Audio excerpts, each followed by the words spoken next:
Boa tarde a todos. Para mim é um prazer enorme estar aqui e poder-vos falar um bocado daquilo que nós fazemos. Gostamos muito do que fazemos.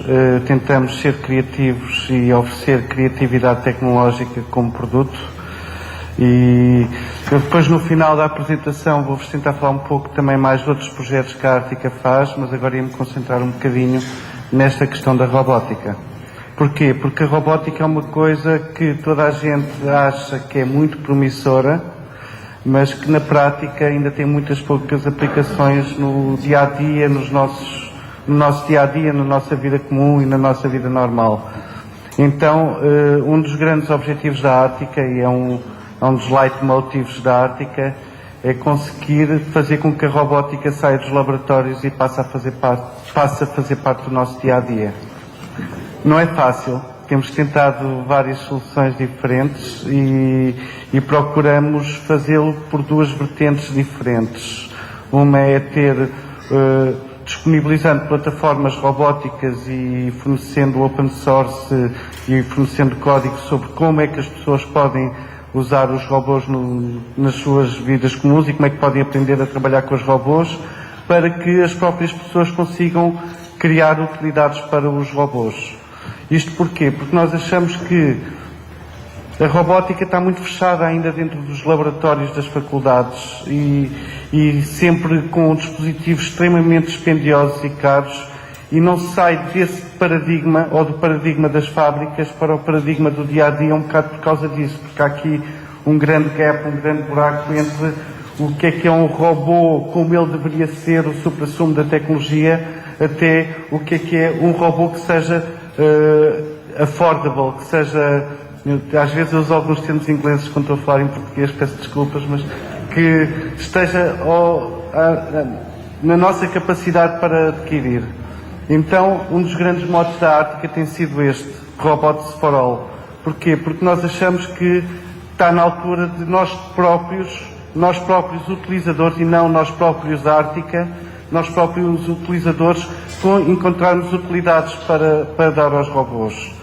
Então vou passar agora um bocadinho à apresentação. Queria também só vos dizer uma outra coisa, que era suposto eu estar aqui com o meu sócio, que é o Guilherme Martins, e esta palestra era para ser dada por nós os dois.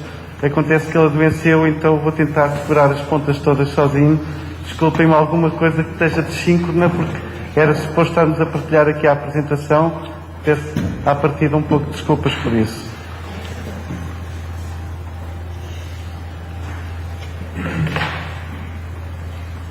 Então, porque é que os robôs não estão ainda na nossa vida como do dia-a-dia?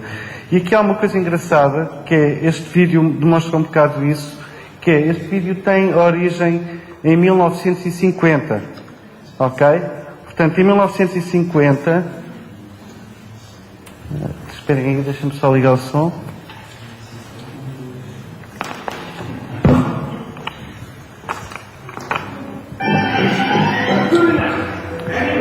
Não sei se vocês conhecem os Jetsons. Os Jetsons são os desenhos animados muito comuns e neste episódio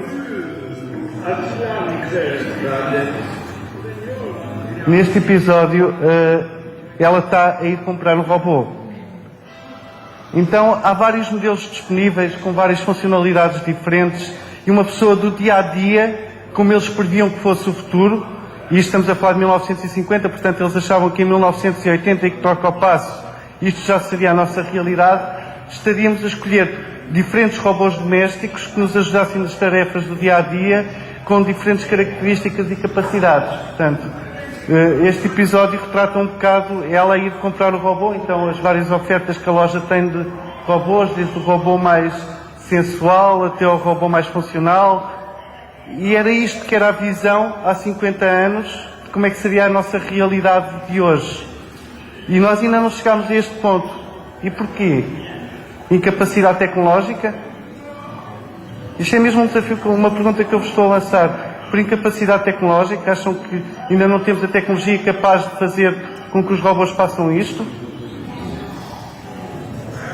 Conseguimos mandar pessoas à Lua, conseguimos fazer carros ultrassónicos quase, e não conseguimos fazer um robô que nos ajude no dia-a-dia nas nossas tarefas domésticas?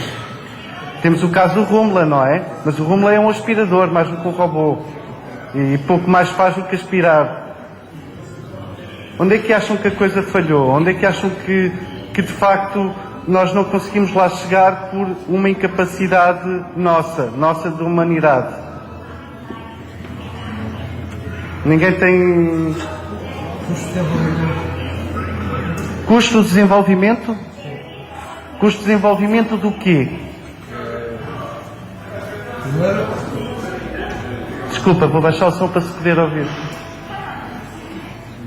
Diz? Que tipo de tecnologia hardware precisávamos ter no robô deste? Não ficaria uma coisa barata comparado com as máquinas que temos hoje em dia. Depois precisávamos de bastante capacidade para termos um nível de inteligência artificial suficientemente desenvolvido para conseguir reagir aos nossos problemas. Portanto, estás a falar de desenvolvimento principalmente de software e não de hardware, é isso que estás a dizer? Não, mas o desenvolvimento de software, principalmente, sim, e o custo final do produto. O que é que seria um custo aceitável para uma família comum? O custo final do produto depende de uma questão de massificação, não é? Certo. Nós temos ali uma proposta de um robô que ronda os 100 euros, que é o nosso farrusco. Temos depois o Magabot, que é um robô que custa 300 euros. Se calhar não tem ainda as funcionalidades exatas para nós conseguirmos atingir esse mercado. E aí concordo contigo que há aqui uma série de custos que estão associados. Mas o que eu acho que há mais ainda importante do que isso é as pessoas manifestarem de facto a necessidade que têm de terem algo que lhes faça isto. Porque se vocês repararem na indústria automóvel, ela em 10 ou 15 anos pôs um carro que inicialmente se mexia a vapor, um carro a gasolina que é utilitário e que é usável no nosso dia-a-dia. Porquê? Porque havia uma demanda, havia uma enorme necessidade manifesta de toda a humanidade para que aquele produto fosse desenvolvido. Eu acho que a nível da robótica o que falta, no meu ponto de vista, claro, é de que as pessoas manifestem uma necessidade extrema de que a robótica saia dos laboratórios e passe a fazer parte do seu dia-a-dia. E essa necessidade extrema é uma necessidade que advém de funcionalidades que o robô e de coisas úteis que o robô nos pode dar, ok? E nesse sentido é que eu acho que a coisa ainda não está suficientemente explorada. Eu acho que não é só uma questão tecnológica, é uma questão de desenvolvimento, é uma questão de encontrar coisas úteis para os robôs fazerem para nos ajudarem. Porque toda a gente imagina um robô humanoide e um robô humanoide poderia ser muito mais útil do que um robô como aquele que é um robô só com 3 rodas e muito baixinho. Agora, poderia ser mais útil porquê? Porque todo o nosso universo está construído para nós humanos. Então um robô que se adapta à nossa forma consegue muito mais facilmente interagir com todo o meio envolvente. Responder à tua pergunta.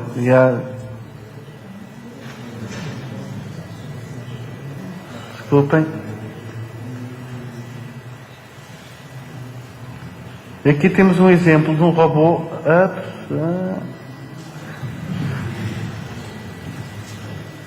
Onde é que isto está? Desculpem, não estou habituado a usar Macs.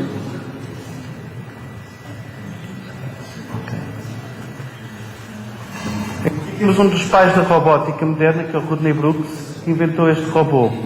Este robô é um robô que inverte aqui um bocadinho os paradigmas da robótica. Ele ainda é muito aplicado às linhas de montagem, preparado para funcionar num ambiente industrial, em que ele está a selecionar peças, a pegar peças, a trabalhar numa linha de montagem, mas este robô tem uma característica muito engraçada.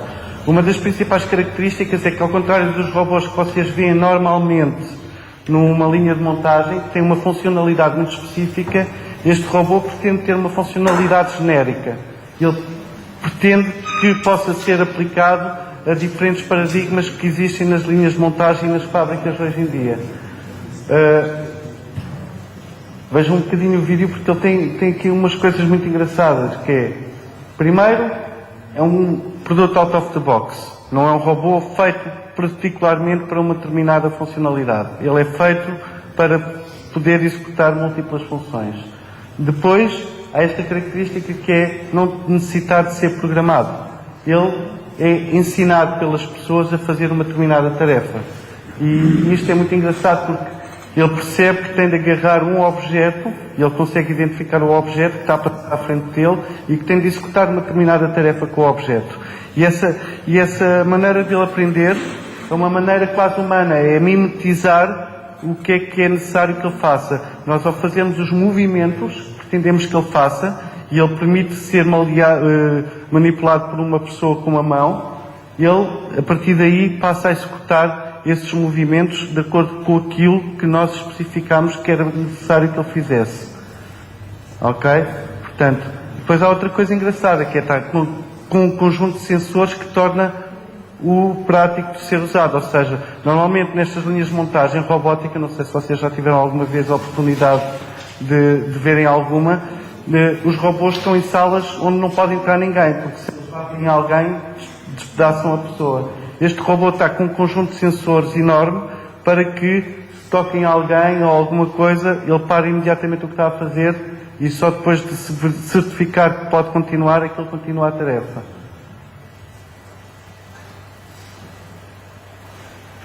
Eu acho que este é um dos novos produtos, que isto surgiu agora o ano passado, é um dos novos produtos robóticas que pode, de alguma forma, revolucionar um bocadinho e trazer um bocadinho a robótica para o nosso dia-a-dia, da maneira como nós queríamos que a robótica já estivesse hoje.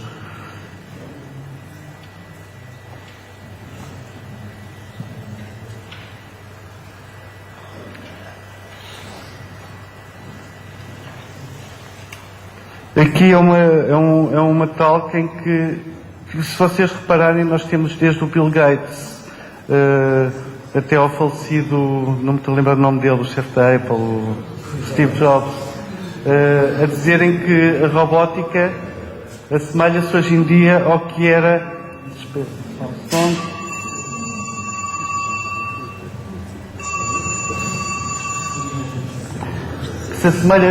A robótica hoje em dia se assemelha ao que era a indústria dos computadores há cerca de 20 anos atrás. Ou seja, começam a surgir os primeiros computadores pessoais, ou seja, os primeiros robôs pessoais, e se vocês repararem, isto é um paradigma que eu consigo muito bem entender na robótica. Como é que eram os computadores há 20 ou 30 anos atrás? Vocês já são um pouco mais novos do que isso. Eu ainda sou da era do ZX Spectrum, digamos assim. Vocês todos conhecem este paradigma do ZX Spectrum. A seguir ao ZX Spectrum apareceram os primeiros computadores, que eram os 8088, que eram os computadores muito dedicados para determinadas funções.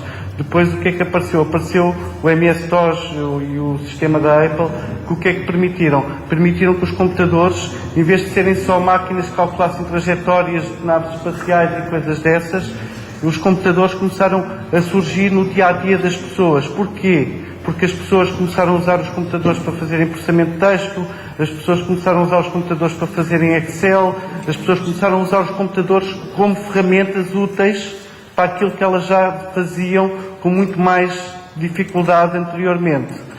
Ou seja, foi criada uma necessidade com o desenvolvimento da informática.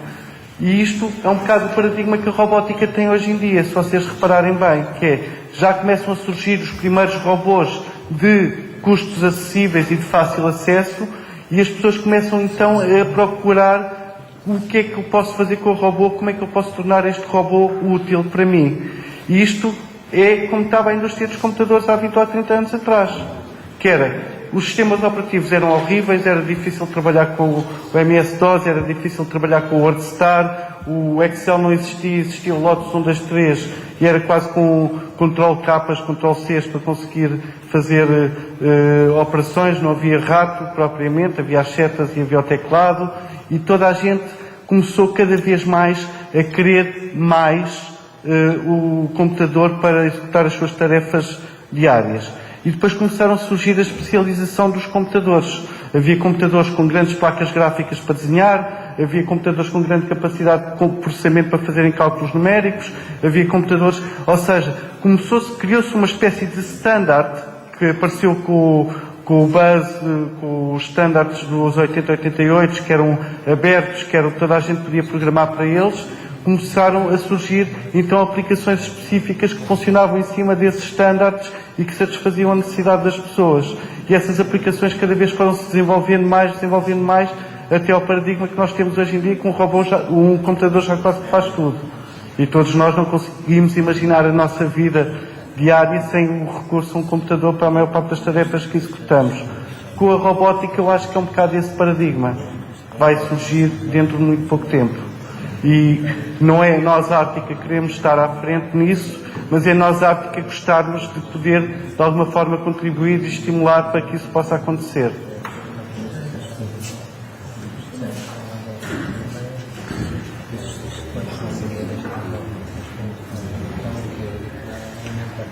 Claro que há sempre as dificuldades tecnológicas, como tu estavas a referir, e muito bem. Por exemplo, há aqui a necessidade que é uma necessidade muito recorrente na robótica, que é conseguir localizar o robô no espaço indoor, porque normalmente é preciso que o robô saiba onde é que está, onde é que ele tem de ir para executar uma determinada tarefa. Então, ultimamente, e se vocês olharem, existe um sistema operativo já para os robôs que é mais ou menos unificado, que é o ROS, Robotic Operating System. Começam a existir muitas aplicações em que os robôs começam a conseguir, com os seus sensores simples e sem grandes tecnologias, localizar-se e mapear o espaço que os rodeia, para um bocado como nós conseguir dizer ao robô, olha, vai à cozinha, faz-me isto e depois volta aqui à sala porque eu quero que me faças uma determinada coisa. E isto é uma coisa que à partida pode parecer simples, mas não, é muito complicada. É complicada tecnologicamente falando. Mas existindo esta solução já out of the box, já nós podemos pensar um bocadinho, e é este exercício que eu gostava de vos lançar, que é, imaginando que já não há dificuldades tecnológicas, o que é que era interessante que o robô fizesse. Portanto, este é um gap tecnológico que de facto existe, mas que hoje em dia começa a ser um dado adquirido. O robô consegue se localizar facilmente no espaço. Ok? Se fosse em outdoor usava o GPS, se fosse indoor usa estas técnicas de SLAM. Portanto, existem múltiplas técnicas e tecnologias que começam cada vez mais a resolver estes problemas técnicos que eram apontados como as principais dificuldades para que a robótica não saísse dos laboratórios. Robótica móvel. Quando falo aqui de robótica, estou sempre a falar de robótica móvel e não de robôs específicos só para uma determinada função. Aqui, se vocês repararem bem, é um exemplo de um robô a fazer SLAM. Portanto, ele tem uns sensores nas rodas, sabe quanto é que roda cada uma das rodas e começa a encontrar obstáculos e começa a mapear o mundo que o rodeia de acordo com esses obstáculos. A partir daí ele começa a saber onde é que se encontra no espaço e começa a conseguir executar tarefas relacionadas com o espaço que o rodeia. Há alguma questão? Eu gostava que isto fosse participativo, mais dialogante e menos... Não? Ok, pronto. Outra questão muito importante e outra das dificuldades grandes da robótica é esta da interação com objetos. Vocês sabem que os dispositivos mecânicos de agarrar, de fazer o grasp, de conseguir fazer com que o robô execute determinadas tarefas nem sempre é fácil.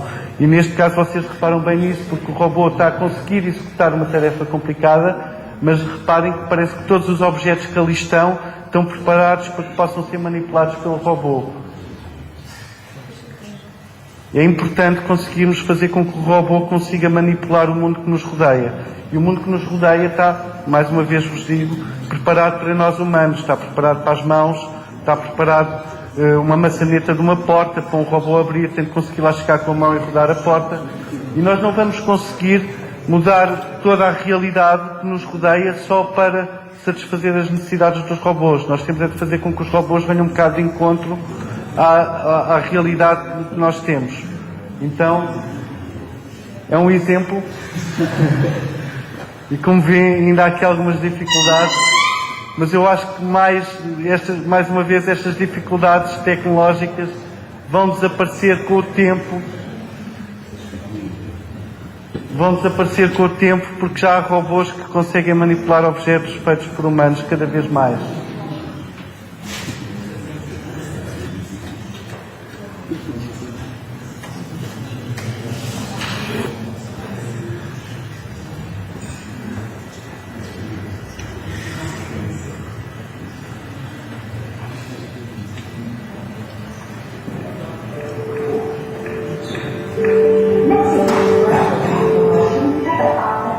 esta é outra questão que eu acho que é muito importante, que é a relação afetiva que nós criamos com os objetos que nos rodeiam. Então este robô é todo feito para manifestar emoções e sentimentos.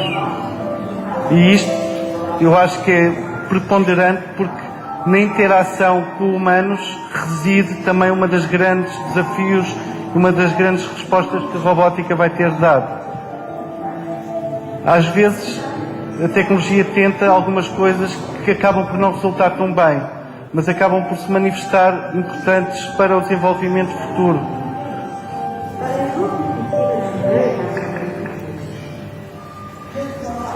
Se vocês repararem bem, vocês lembram-se do clipe que aparecia no Excel? Lembram-se que aquele clipe estava sempre, era completamente irritante. Não acho que ninguém suportava aquele gadget. Mas aquele gadget estava ali a tentar perceber o que é que nós estávamos a tentar fazer, tentar nos ajudar e a tentar interagir connosco quase emocionalmente. E era por isso que ninguém gostava dele, ok? Agora, tudo bem. Foi uma tecnologia que não resultou. Mas também foi uma tecnologia que foi desenvolvida e que depois derivou noutras que nós usamos frequentemente hoje em dia. Quando nós fazemos pesquisas no Google, ele vai nos mostrar resultados relacionados com as nossas pesquisas anteriores. Ele faz um estudo de como é que nós nos comportamos e quais são as nossas áreas de interesse para tentar redirecionar os resultados para aquilo que nós somos e para aquilo que nós normalmente nos interessamos por. E nesse sentido, foi uma tecnologia que começou a surgir com essas ideias dos clipes e tudo mais e que cada vez mais é usada recorrentemente hoje em dia. Portanto, às vezes, apesar de uma tecnologia não vingar por si, e eu não acredito, por exemplo, que este robô, como ele está, também vingue por si, ele está a fazer uma investigação de ponta que depois pode ser utilizado com outra relevância no corriqueiro do dia-a-dia. E eu acho que isto é um desafio para vocês que estão agora a formar-se, não é? Que realmente consigam procurar investigar o de ponta e conseguir também retirar o que é que não interessa daquilo para usar algo que seja de facto útil para as pessoas. Ok?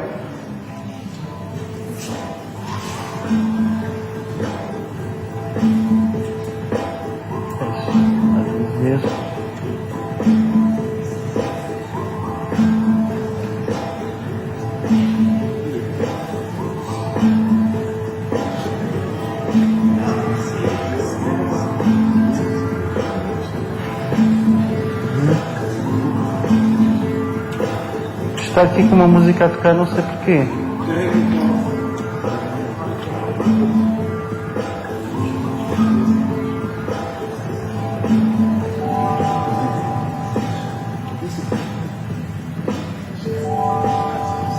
Não é daqui.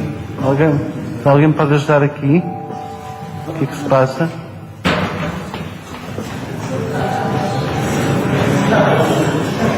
Ok, acho que já descobri. Era o iTunes.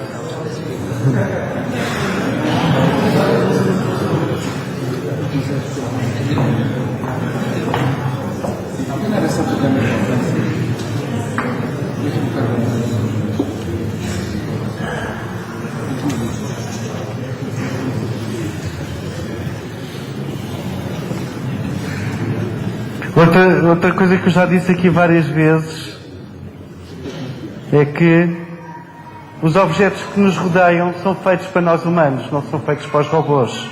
É necessário cada vez mais que os robôs consigam adaptar à forma dos objetos que estão à nossa volta, às maçanetas das portas, aos garfos, aos talheres, aos puxadores das gavetas, às escadas.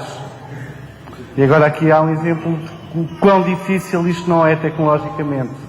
Este é o robô da Sony, um dos robôs mais caros que há no mundo. Ele aqui está a subir umas escadas.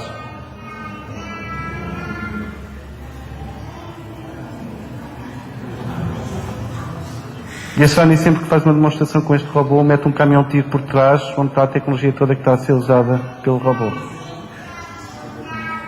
Portanto, eles têm recursos tecnológicos que nunca mais acabam para conseguirem mostrar isto.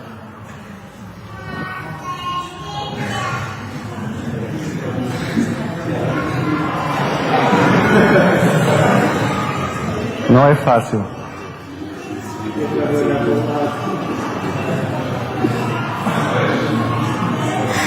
Pronto, e depois, como é a Sony, vem logo um pano para fechar, acabou a demonstração ali.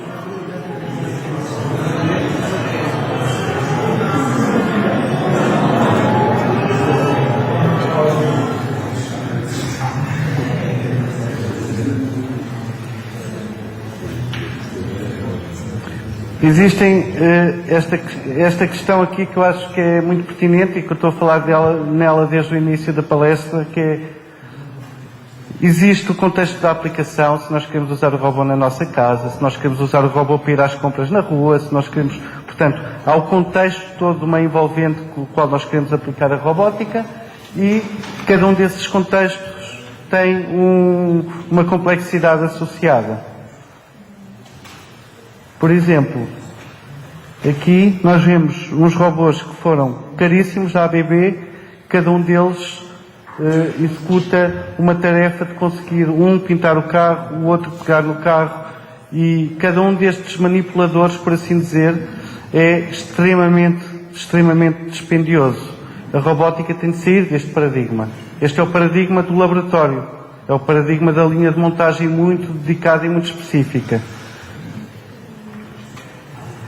Por causa disso, já começa a surgir uma comunidade online, não sei se vocês conhecem, se não conhecem, sugiro que vocês visitem, que é a comunidade Let's Make Robots, a comunidade do Arduino, a comunidade do Instructables, o ROS, que é o tal Robotic Operating System, e isto tudo são comunidades que começam a surgir, que procuram criar utilidades e maneiras fáceis das pessoas conseguirem usar os robôs. Se vocês repararem, o Let's Make Robots é um site que estimula muito o do it yourself, estimula muito que as pessoas consigam construir as suas próprias ferramentas robóticas. O Instructables, então, é o site onde nós queremos fazer um leitor de cassetes à mão. Fazemos um leitor de cassetes à mão porque aparece no Instructables. Queremos fazer um manipulador de objetos, conseguimos fazê-lo porque aparece no Instructables. Ou seja, há toda uma grande comunidade que está a partilhar conhecimento para que nós possamos usufruir dele e evoluí-lo. Nós, à Arctica, fazemos muito isso. Os nossos robôs são quase todos baseados no Arduino. O Arduino é um microprocessador que é fácil de programar, é fácil das pessoas conseguirem usar para várias coisas, para tudo o que meta uma eletrónica, o que nós chamamos de physical computing, computação física, ou seja, objetos que interagem no mundo real e não só no mundo virtual. Portanto, sugiro que se vocês tiverem interesse por esta área, que investiguem um bocadinho cada uma destas comunidades. Eu depois no final posso-vos mandar o link desta apresentação e cada uma destas comunidades é excepcional. E agora existe esta grande pergunta: o que é que nós podemos fazer agora, não é? Eu posso-vos dizer o que é que nós temos feito. E pronto, e vocês, cada um de vocês, se tiver interesse nisto, façam um bocadinho também por si, não é? Portanto, nós temos este kit robótico.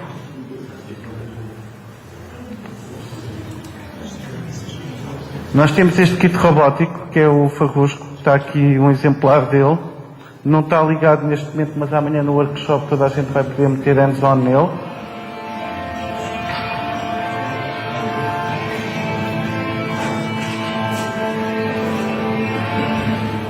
É um robô muito simples, de baixo custo, e o principal objetivo deste robô é levar as pessoas a aprenderem eletrónica e aprenderem como fazerem coisas, mexerem-se com eletrónica, como programar um microprocessador para poderem evoluir o seu próprio robô. O objetivo do Farrusco não é de ser um robô funcional ou útil em qualquer um dos sentidos, é mais um objetivo educativo, um objetivo de partilha de conhecimento, um objetivo de estimular a criatividade tecnológica de cada um de nós. E hoje em dia, cada vez mais, a criatividade tecnológica é algo que é preponderantíssimo na nossa vida, no nosso dia-a-dia.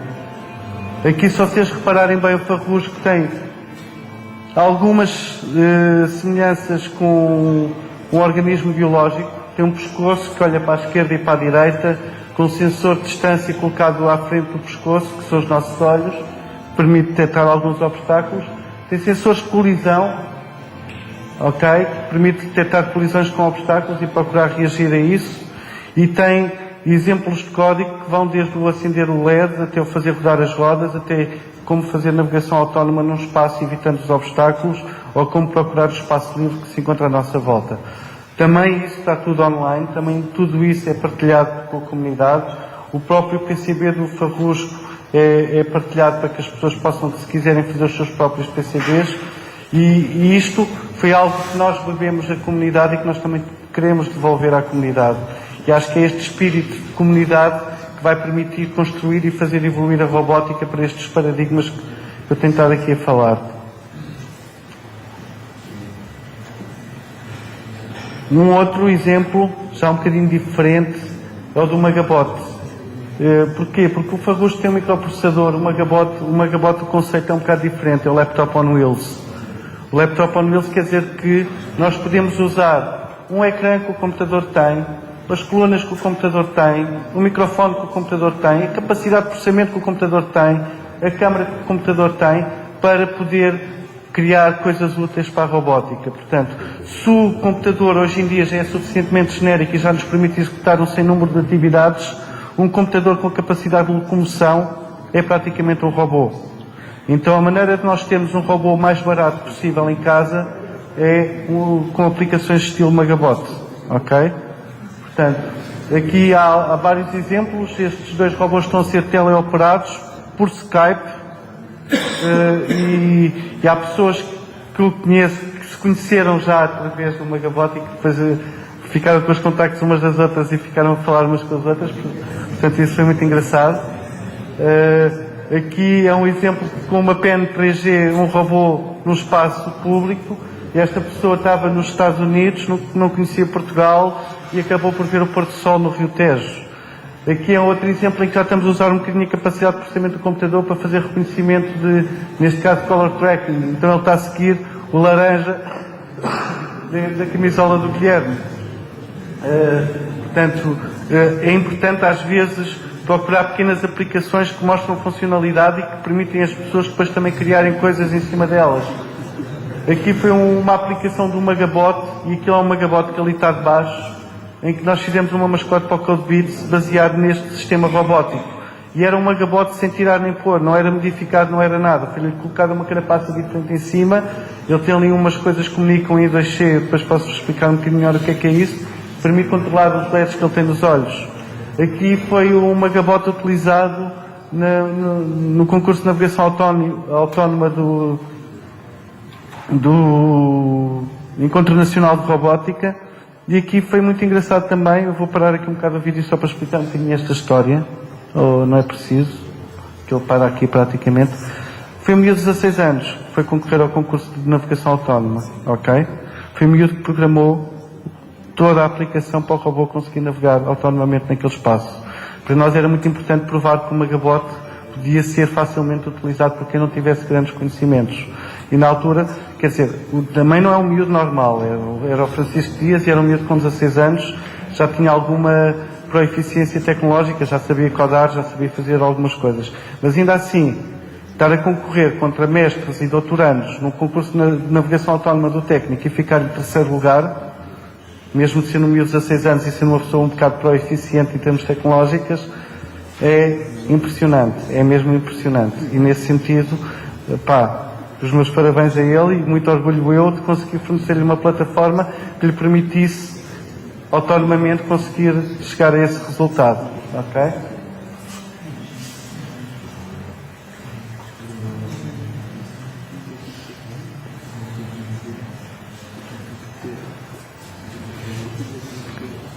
Várias aplicações que nós já procurámos para o Magabot. Neste caso, nós temos um miúdo que está no hospital, estivemos ali no hospital Dona Estefânia, pessoas que estão internadas às vezes há vários meses, que não saem daquele espaço, permitir-lhes poderem vir cá para fora. Permitir-lhes poderem sair do espaço e poderem visitar o museu, por exemplo, interagir enquanto as crianças que estavam no dia-a-dia estavam no mundo exterior. Então, foi muito giro, porque as pessoas falavam umas com as outras, as pessoas visitaram o museu e, mais uma vez, é uma coisa simples de se fazer. E às vezes as coisas simples são aquelas que têm melhores resultados. Eu não tenho a dúvida nenhuma que, para aqueles miúdos que estavam no hospital enclausurados, quase, aquele foi um dia completamente diferente. Eles puderam sair do sítio onde estavam sem saírem fisicamente lá e ter outro ânimo, porque é importantíssimo para quem está a tentar recuperar de uma doença ou uma coisa assim, ter um ânimo um pouco diferente.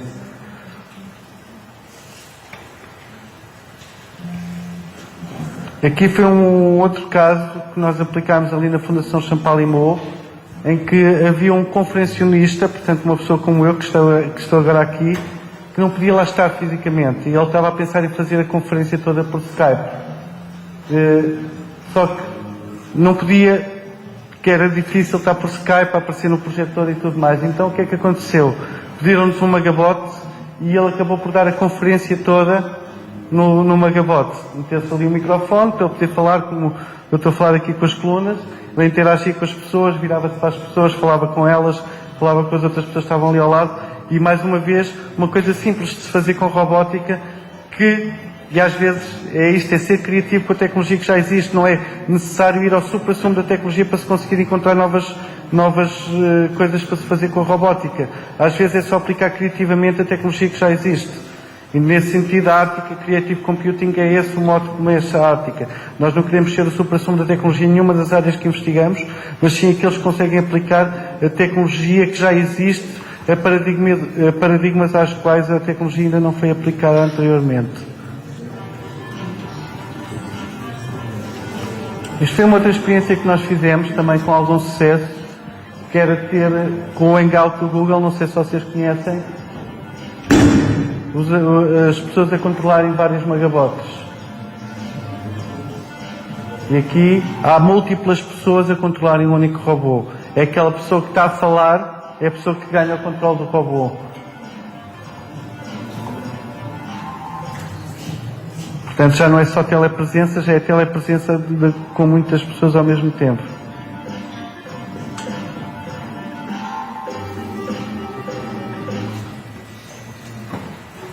Este foi uma pessoa que nos comprou um magabote e que queria fazer uma instalação artística.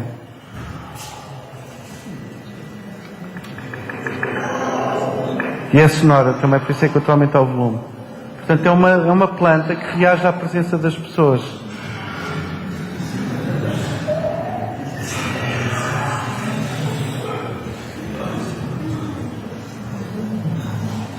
E mais uma vez a criatividade aqui veio ao de cima.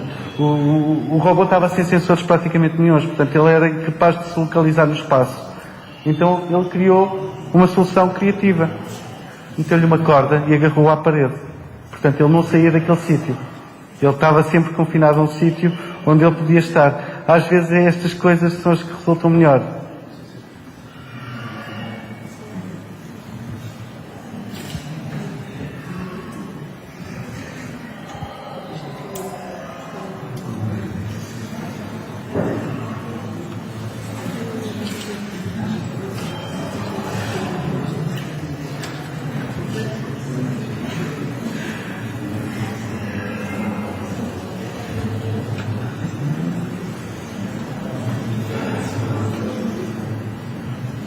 Só para vos mostrar um pouco mais.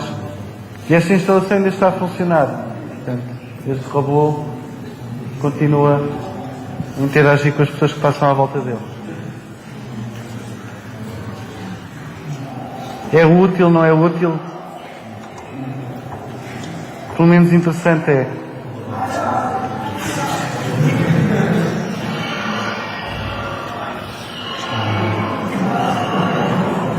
E o interessante nisto também foi alguém que pegou nesta plataforma que nós estamos a desenvolver e conseguiu criar em cima dela.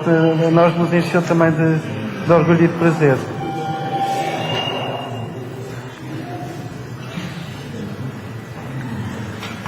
Pois claro que existem vários desenvolvimentos tecnológicos que nós temos estado a vir a desenvolver.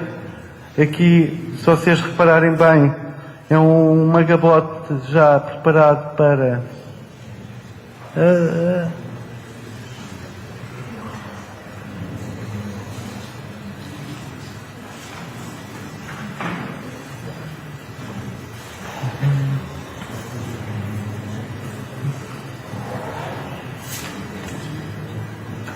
Eu acho que ele para aqui no fim.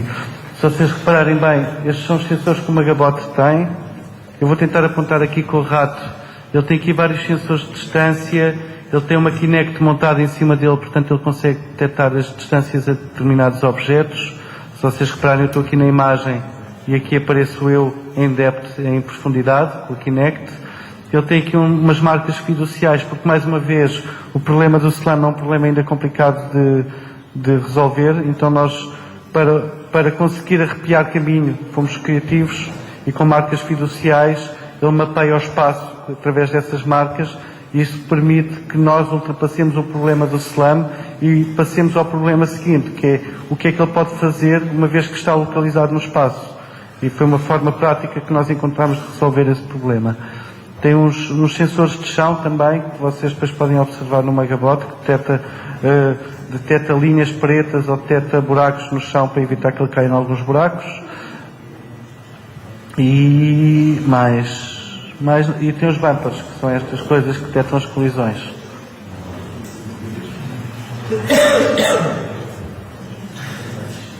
Portanto, nós aqui estamos a mostrar um bocado o problema da localização. Então o robô está a navegar no espaço e está a conseguir ver cada uma daquelas marcas e aquela circunferência que ali aparece, aquela elipse, é a incerteza que ele tem em relação à localização do marker, porque ele sabe que pode rapar e essas coisas todas. Então, mais uma vez, é uma demonstração de SLAM, em que ele começa a mapear o espaço que o rodeia, ele não conhece nada a priori e conforme vai conhecendo, vai colocando esses objetos no espaço. Ele agora vai encontrar uma marca lá muito mais ao fundo, tem uma grande incerteza e consoante vai vendo as outras marcas, vai diminuindo a incerteza em relação àquela marca que tinha acabado de encontrar.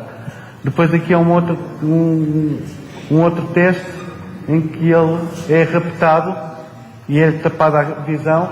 Portanto, ele sente que está parado no espaço, mas ele no fundo está no ar e está a ser transportado para um ponto diferente, é colocado em frente a uma marca. Ele coloca a marca ali em cima daquela marca porque achava que estava naquele sítio, mas depois agora ao deslocar-se até um outro sítio onde encontra uma outra marca, ele automaticamente chuta esta marca cá para baixo, porque na realidade ela estava lá em baixo.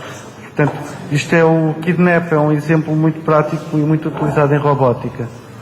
Depois aqui nós temos um outro paradigma que eu também acho que é preponderantíssimo, que é o robô, a aplicação que está a correr no robô é uma aplicação muito simples. Os objetos é que dizem ao robô o que é que ele pode fazer. Ou seja, este paradigma dos Smart Objects é um paradigma que surgiu muito nos Sims, em que quando uma pessoa importa uma geleira, por exemplo, para dentro do mundo dos Sims, não sei se vocês estão familiarizados com os Sims, então, conhecem o jogo? Portanto, quando se mete uma geleira dentro do jogo, é a geleira que diz ao ator do jogo como é que ele pode interagir com a própria geleira. Isto é um paradigma que nós achamos que tem muito ainda a ser explorado dentro da robótica.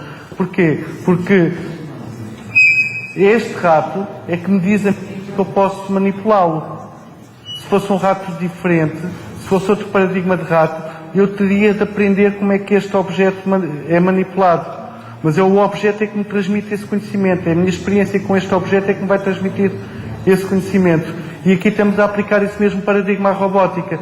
Ou seja, são os objetos que nos dizem a nós como é que nós podemos interagir com eles. E nós podemos sempre fazer updates aos objetos. Olha, eu interagi melhor contigo desta maneira. Portanto, a próxima vez que alguém te perguntar como é que tu podes interagir contigo, como é que tu podes interagir contigo, tu diz-lhe que eu posso interagir desta maneira que é melhor do que aquela que tu me estavas a dizer inicialmente. Portanto, isto é um processo de aprendizagem muito baseado naquilo que nós experimentamos no mundo que nos rodeia. A maçaneta da porta é que nos diz como é que eu posso colocar a mão para rodar a porta. Eu não consigo criar uma maneira universal de abrir maçanetas de portas, porque há uma maçaneta que é assim, há outra que é assim, há outra... Então é a própria maçaneta, é o próprio objeto que nos transmite a nós esse conhecimento. Isto é muito explorado pelo não me estou a lembrar agora o nome dele, mas se vocês fizerem uma pesquisa no Google, é o The Design of the Everyday Things. Ele está sempre a falar das affordances. E se vocês repararem, nós estamos a aprender a trabalhar com os objetos que nos rodeiam desde que nascemos. Um miúdo fica a brincar com o interruptor. Porquê? Porque acende uma luz.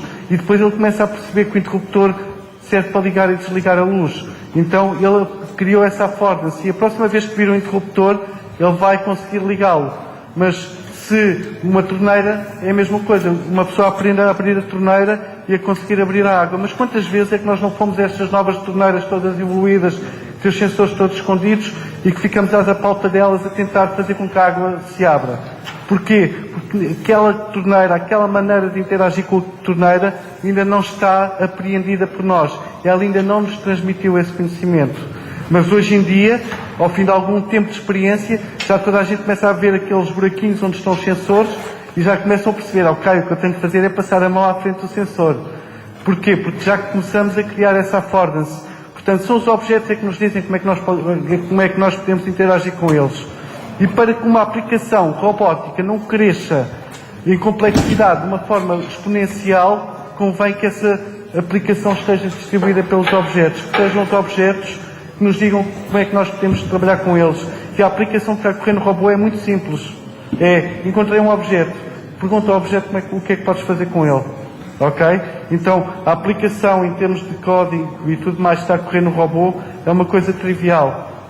A complexidade pode crescer exponencialmente multiplicando os objetos pelo mundo. Este é um paradigma que eu tenho abraçado e gostava que vocês pensassem um bocado sobre isto. É uma forma simples de criar coisas complexas. A seca está quase a acabar.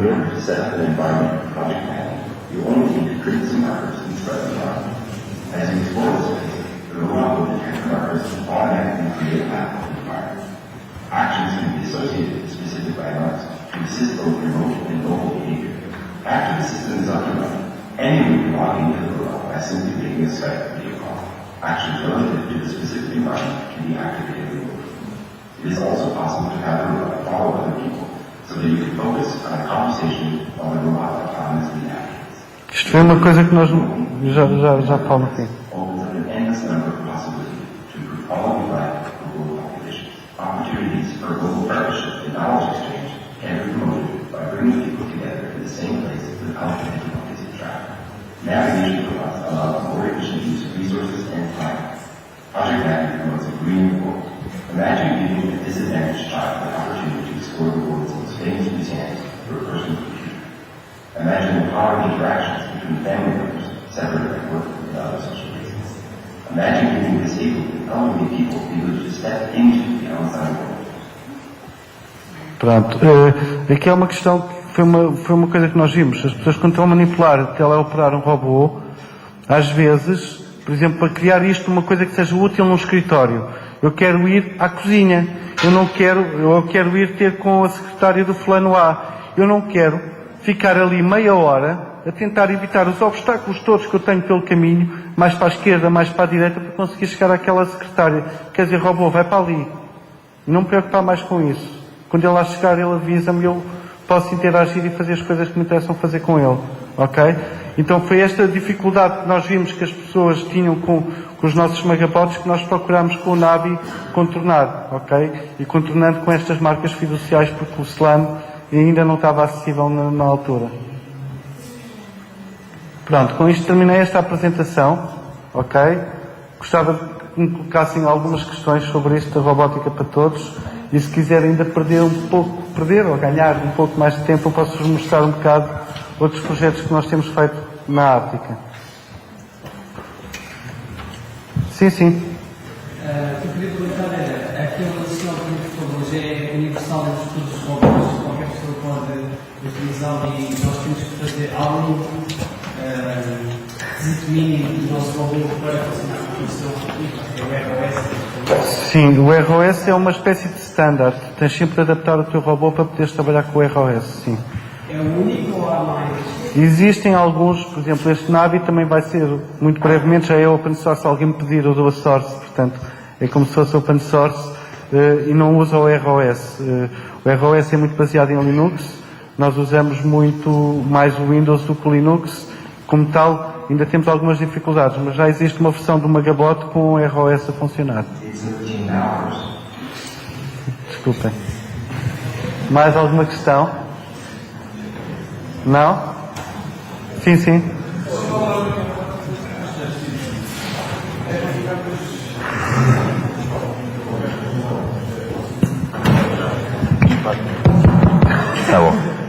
Boa tarde.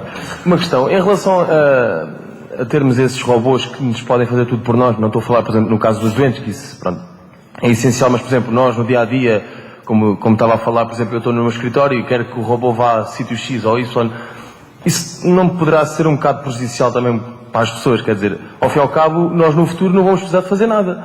Isso vai ser um bocado prejudicial. Vamos ficar assim um bocadinho mais. Essa questão é uma questão que já se coloca há imenso tempo, não é? Os carros hoje em dia fazem um bocado esse trabalho por nós. Nós antes tínhamos de ir a pé para os sítios todos, não deixámos de andar a pé, passámos a fazer jogging. Claro. Ou seja, a correr por gosto e não para chegar a um determinado sítio.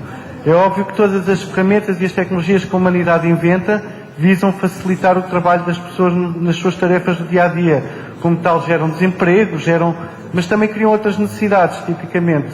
E que é assim que eu considero que nós evoluímos e que o mundo todo à nossa volta evolui. Portanto, eu acho que sim, que vai haver menos necessidade das pessoas se deslocarem a determinados sítios. Isso tem vantagens e tem desvantagens. Uma das grandes vantagens é, imagina, um dos maiores fatores da poluição, por exemplo, é o custo dos aviões e é o combustível gasto pelos aviões. Se eu conseguir executar muitas das minhas tarefas sem ter de fazer uma viagem, eu vou prejudicar muitas companhias aéreas, vou gerar muito desemprego, mas vou melhorar o ambiente. Há sempre prós e contras em cada opção tecnológica. Eu acho que não é por causa disso que a tecnologia deve deixar de ser desenvolvida, deve ser procurado ser feito com algum senso, com alguma integridade humana que muitas vezes eu sinto que falta nessas situações. Posso dar um exemplo que a mim me choca particularmente, que é, proibiram os norte-americanos e a comunidade toda internacional os mísseis intercontinentais. É um facto. Estão proibidíssimos. No entanto, agora há drones que podem ir a qualquer sítio do mundo, deixar uma bomba nuclear e fazer quase uma circunnavigação sem pousar em lado nenhum. Qual é que é a diferença entre isto e um míssil intercontinental? Como é que os gajos que proíbem o míssil intercontinental permitem que estas tecnologias sejam a ser usadas para guerra? A mim faz muita confusão. Portanto, há sempre uma questão de senso comum e de educação cívica que todos nós temos de ter com o uso da tecnologia. Obrigado.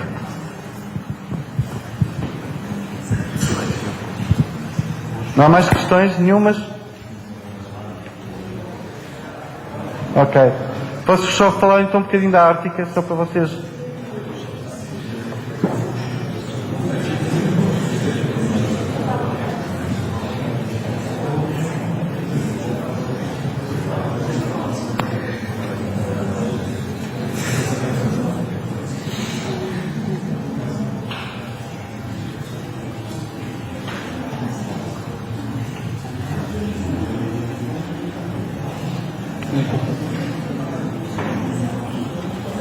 Como é que eu faço aqui um fogo screen, né? Portanto, a Ártica é uma empresa que pretende fazer computação criativa, e computação criativa é isto, usar a tecnologia de uma forma criativa e diferente daquilo que ela é feita. Nós procuramos afirmar-nos um bocado entre os engenheiros e os tecnólogos e os criadores, os artistas. Porquê? Porque se alguém vem e diz, olha, este robô tecnologicamente não é nada desenvolvido, tens aqui os fios à amostra e tens tudo mais, e isto, a única coisa que faz é rodar umas rodas e tem aqui uns bumpers e umas coisas, qual é que é a dificuldade tecnológica de fazer isto? Eu digo, olha, isto é um projeto artístico, ok? Se alguém me vem dizer, mas isto artisticamente é feito, tem os fios à amostra, é assim um bocado feio, eu digo, isto não vês que é um robô, isto é um projeto tecnológico, portanto, é uma maneira de eu me defender quem quer que me queira atacar e conseguir ao mesmo tempo fazer as coisas que eu gosto e que eu quero fazer e que eu acho que têm valor para o mundo que me rodeia. Portanto, a mim e ao Guilherme, esta visão fazia sentido e nós criámos a Ártica. A Ártica é a mistura de arte com a informática, exatamente para nós podermos nos escudar num e no outro sempre que alguém nos critica sobre alguns dos aspectos. Nós temos várias coisas que temos feito, fazemos instalações interativas, fazemos robótica, fazemos videomapping, são várias tecnologias diferentes que no fundo nós temos conhecimento sobre elas e como tal nós como empresa aplicamos-las ao mercado. Algumas das coisas que nós temos feito, por exemplo, na área de videomapping são na área de espetáculos, por exemplo, este aqui é o É Como Diz o Outro, em que aqui fizemos os conteúdos de vídeo, fizemos a aplicação tecnológica de videomapping, que é o nosso sistema, que é o Einstein Video Player, que é open source e que, se alguém quiser usar alguma vez, estejam à vontade, é só irem ao site e descarregar. E não sei porque é que ele não está a tocar, ok.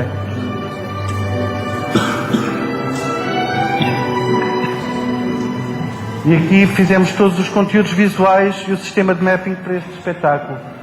Se vocês repararem bem, aqui há uma mistura entre o cenário e o real, e aqui mais uma vez nós achamos que é um mundo Ártica, que é mistura entre arte e tecnologia para conseguir o único, para conseguir algo que seja de facto útil. Então, este espetáculo, isto é uma tela de projeção, mas aqui há um buraco onde os atores estão em cena, e é feito com 2 projetores de vídeo. E, por exemplo, agora vão-se abrir os stores, quando ele chega lá a um sítio no palco, está ligado à mesa de luzes do espetáculo, portanto a pessoa que está a operar as luzes está a lançar as cues de vídeo. Há uma altura em que o Bruno Nogueira entra ali do lado esquerdo, aparece a sombra dele no vídeo, porque acende uma luz no backstage para ele poder avançar com o pé esquerdo e entrar em sincronismo com o vídeo. Existe esta animação toda dos carros, usámos 2D, usámos 3D, usámos ilustração, usámos imagem em tempo real, usámos tudo para que o espetáculo pudesse ganhar. E ao mesmo tempo, nós com aquela tela de projeção num espetáculo desta dimensão, podíamos muito facilmente ser os protagonistas. Nesta altura, por exemplo, o Miguel Guilherme está sozinho em palco e está-se a mexer rápido, como se fosse fast forward. Então nós fizemos este efeito fast forward para completar e complementar um bocado a ação que está a ser executada. E aqui nós procuramos não ser os protagonistas, mas sim complementar a ação que se estava a passar no palco. Neste momento o Bruno Nogueira vinha embriagado ao almoço, então nós temos os prédios a abanar muito suavemente, que são coisas quase subliminares, mas que ajudam a pessoa a perceber o que é que está ali a ser feito. Então nós achamos e gostamos muito de tentar integrar a arte com tecnologia de uma forma que seja assim, que ajude no todo e não seja só aquilo que é o ponto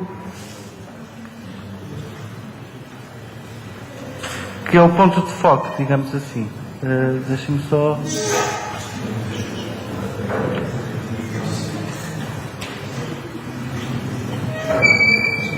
Pronto, aqui são vários espetáculos, eu depois posso-vos mandar também este PDF, se vos interessar.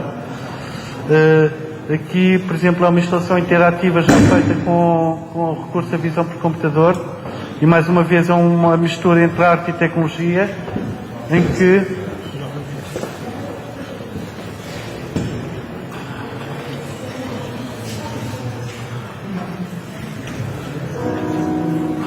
que as pessoas que passam em frente à instalação colaboram no desenho de uma pintura abstrata que fica para a posteridade, digamos assim. Então, todo aquele desenho que ali está de fundo é uma pintura colaborativa feita pelas várias pessoas. E nós aqui usamos sistemas de agentes que se alimentam das pessoas quando as pessoas lá estão e que acabam por morrer quando as pessoas não estão, para conseguir criar uma instalação que seja colaborativa. Depois, consoante as pessoas se aproximam ou se afastam, eles pintam com mais força ou com menos força. Tem uma data de características assim muito engraçadas.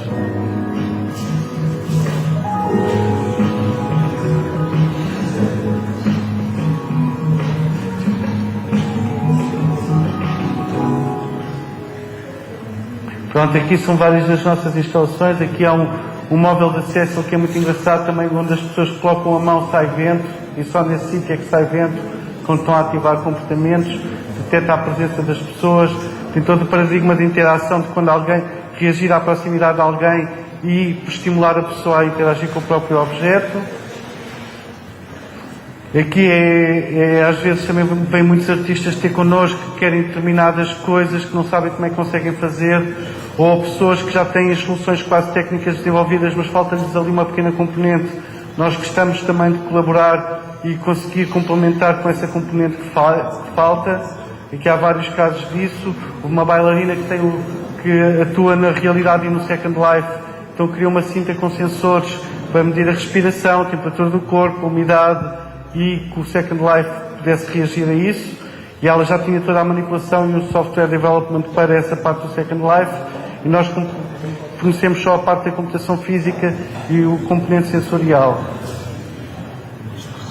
Aqui são os nossos robôs. Aquele é um robô da SAP que foi oferecido pela SAP a vários colaboradores da SAP. Aquele já viram, também, portanto, a parte da robótica eu acho que já está mais ou menos vista. Vocês já viram os magabots e os farruscos. O Motorwin é esta placa que é baseada no Arduino e que permite controlar motores DC e ligar sensores diretamente. Depois, se quiserem vir aqui, eu posso explicar com mais detalhe. Ela também é desenhada por nós, ok? Portanto, também é um dos nossos produtos. Aqui é a nossa parte do Einstein Video Player, que é esta aplicação que aqui está em baixo, que é a tal aplicação que faz video mapping, ok? Que é feita com Max MSP. E aqui sou eu e o Guilherme, que infelizmente não pode estar aqui hoje. Somos os dois fundadores e os dois elementos da Ártica, digamos assim. A Ártica somos praticamente só nós os dois. Isto tem sido um bocado o que nós temos feito. Esta apresentação ainda só se refere a coisas que nós fizemos em 2011. A apresentação de 2012 ainda não está terminada. Há muitas mais coisas ainda para vos falar, mas estamos com pouco tempo, portanto, fico por aqui. Se alguém tiver alguma questão, estejam à vontade.